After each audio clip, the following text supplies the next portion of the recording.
Hello tout le monde, j'espère que vous allez bien. Alors aujourd'hui, on se retrouve pour une nouvelle vidéo. Je réponds à 5 de vos questions qui m'ont été souvent posées. On va commencer. Je vois que tu veux faire encore quelques aménagements dans ton petit appartement. À quoi ça sert puisque tu dis que tu veux te trouver une maison de maître? Et pourquoi maintenant vouloir trouver une grande maison or que tu as l'air de te plaire dans ton appartement? Ah, ben, tout simplement les travaux. Ben, si je dois revendre, ça ferait une plus-value. Plus le bâtiment est bien embelli, fatalement ça fait une plus-value, ce qui fait que je peux le vendre plus cher. Donc, c'est tout bénef pour moi, hein, entre guillemets, parce que bon, les travaux, il faut quand même les financer. Et, comment vais-je dire, et pourquoi je veux une maison de maître? Ben parce que, bon, pour ceux qui commencent à suivre mes vidéos, vous le voyez, je vous dis, je fais souvent les brocantes, les vides-greniers, je vais chiner, des maisons qu'il faut vider, tout ça. Euh, et fatalement, je ne sais pas tout mettre ici. Et comme vous l'avez vu, j'adore collectionner des assiettes avec des personnages, des services, tout ça. Et je suis malheureusement obligée de louer euh, un garde-meuble dans un entrepôt de 10 mètres carrés. Et là-dedans, quand vous voyez les grosses caisses que je reçois quand je reçois mes produits cosmétiques, j'ai une quinzaine de caisses comme ça qui sont remplies d'objets. Des statues, des verres en cristal, des services vaisselle, tout ça qui est... Il y a 15 caisses, plus les assiettes, tout ça, tout est bien emballé dans des papiers bulles, tout. Mais bon, voilà, faut les stocker. Ah, si je voudrais déjà avec tout ce que j'ai dans les caisses, je peux refaire la déco de l'appartement toutes les semaines pendant 10 semaines, quoi. Je peux refaire complètement. Tellement que, bon, quand je chine, que je trouve des choses qui me plaisent, je les prends. Euh, voilà, si je peux encore mettre ici, je mets, ou alors je retirerai autre chose, je retire autre chose. Mais alors, il faut que j'aille mettre l'autre chose dans le, voilà, dans le, enfin, où je loue le, ce que je vous ai expliqué là pour les mettre, quoi. Donc voilà pourquoi je voudrais plus grand, pour pouvoir exposer tous mes objets de collection que je collectionne. Et, et comme je l'ai dit, vu ma situation, il ne me reste juste que le viager, de préférence libre d'occupation.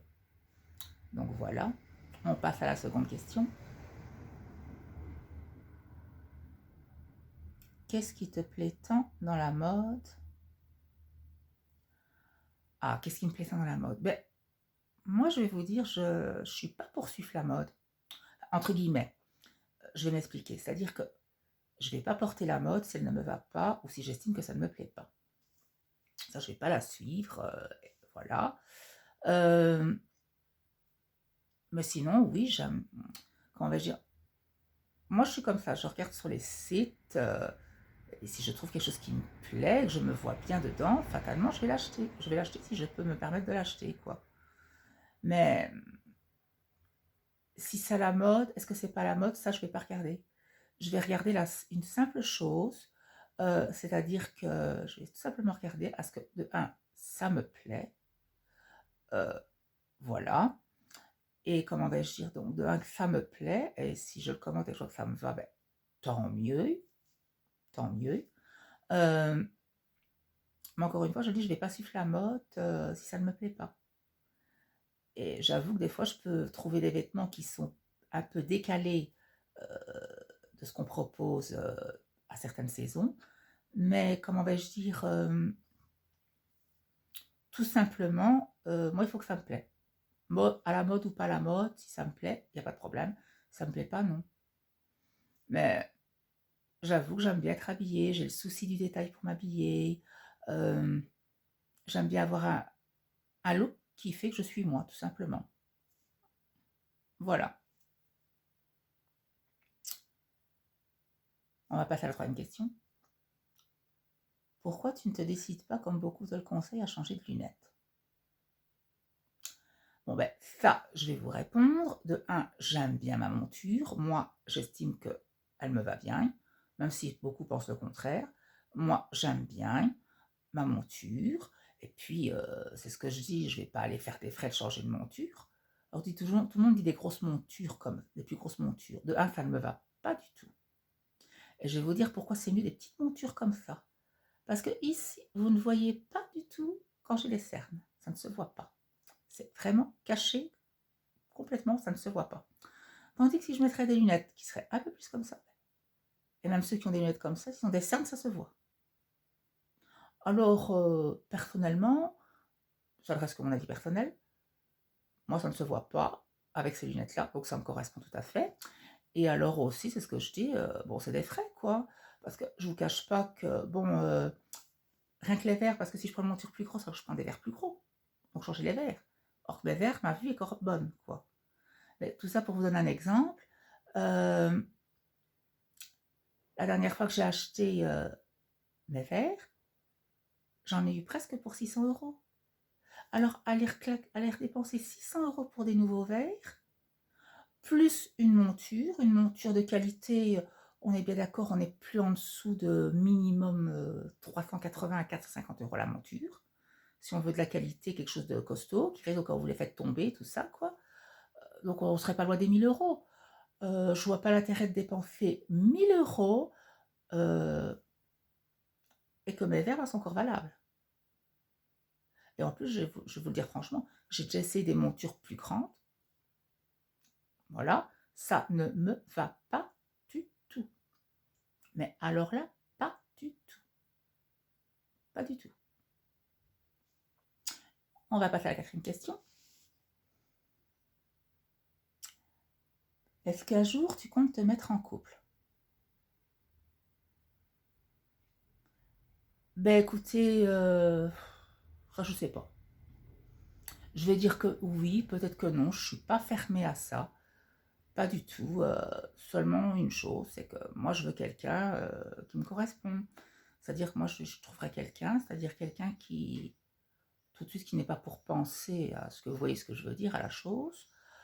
Quelqu'un qui aime la culture, qui aime s'intéresser à beaucoup de choses. Moi, par exemple, j'aime aller voir des ballets comme le Lac des Cygnes, Casse-Noisette. J'adore aller à des expos photos. euh, J'adore la lecture. J'adore les vieux films. Bon, je dis pas qu'on doit avoir 100% tous les mêmes points en commun. Il faut quand même quelques différences. C'est ce qui fait aussi que on est tous des êtres uniques et à part entière. Mais sinon, je veux dire, oui, quelqu'un avec qui je pourrais m'entendre, je ne suis pas fermée à ça. Mais encore une fois, il faut aussi que l'occasion se présente. Et moi, aller voir sur des sites de rencontres, je suis pas pour ça, parce que le trois quarts, c'est uniquement pour, vous voyez ce que je veux dire, hein, bon, uniquement, hein, voilà. Alors moi, ça ne m'intéresse pas. Moi, si je dois me mettre en couple, je veux vraiment apprendre à connaître la personne, à se construire une relation stable, équilibrée. Après, passer le cap de habiter ensemble, à deux, coordonner nos objets de déco, tout ça. Je ne demande pas ce que la personne ait spécialement les mêmes goûts que moi, mais que bon, l'un accepte la déco de l'autre, l'autre accepte la déco de l'autre, et qu'on trouve un compromis pour tout bien-être, enfin, tout ça quoi. Une seule chose que je ne négocierai jamais dans un couple, c'est que moi j'adore cuisiner, donc ce serait souvent moi qui ferais la cuisine quoi.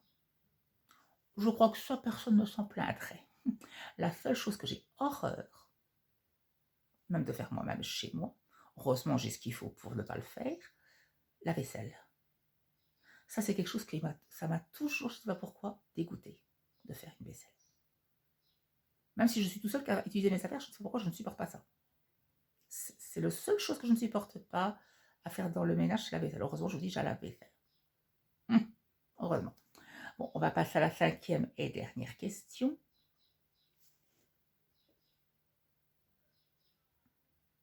Je la retrouve, une seconde.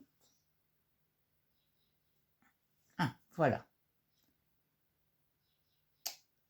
Si tu devrais porter qu'un seul parfum tous les jours, ce serait lequel? Eh ben, je vais répondre tout simplement, numéro 5 de chez Chanel.